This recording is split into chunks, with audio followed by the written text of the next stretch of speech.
La méditation de ce 1er juin est intitulée « Bâtir avec Dieu ».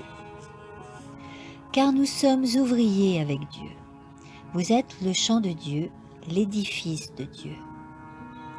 1 Corinthiens 3,9. Cette image représente le caractère humain qui doit être édifié trait après trait.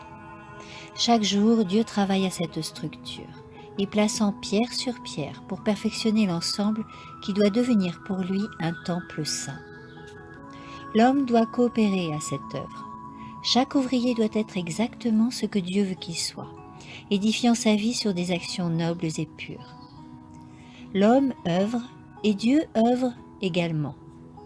L'homme est appelé à utiliser chacun de ses muscles et chacune de ses facultés dans sa lutte pour l'immortalité. Cependant, c'est Dieu qui rend cela possible. Dieu a fait d'incroyables sacrifices en faveur des êtres humains.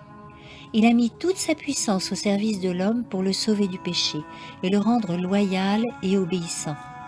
Mais il ne fait rien sans sa coopération.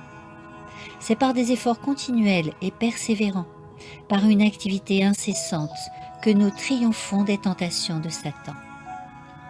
Personne ne peut aller au ciel sans fournir des efforts réels et individuels dans un esprit de persévérance. Tout le monde doit s'engager dans une lutte personnelle.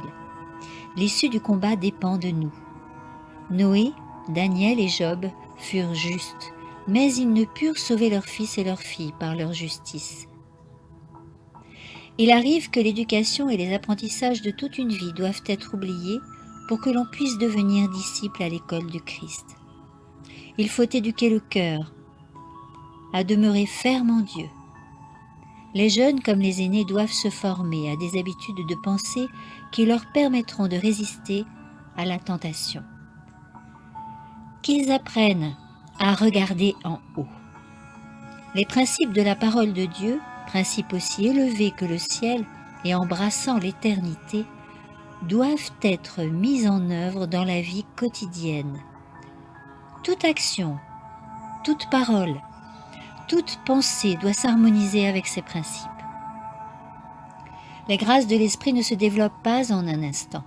Il faut pour cela des années, ce qui nous permet de prendre courage, de posséder la douceur et la foi, ainsi qu'une confiance implicite en la puissance salutaire de Dieu.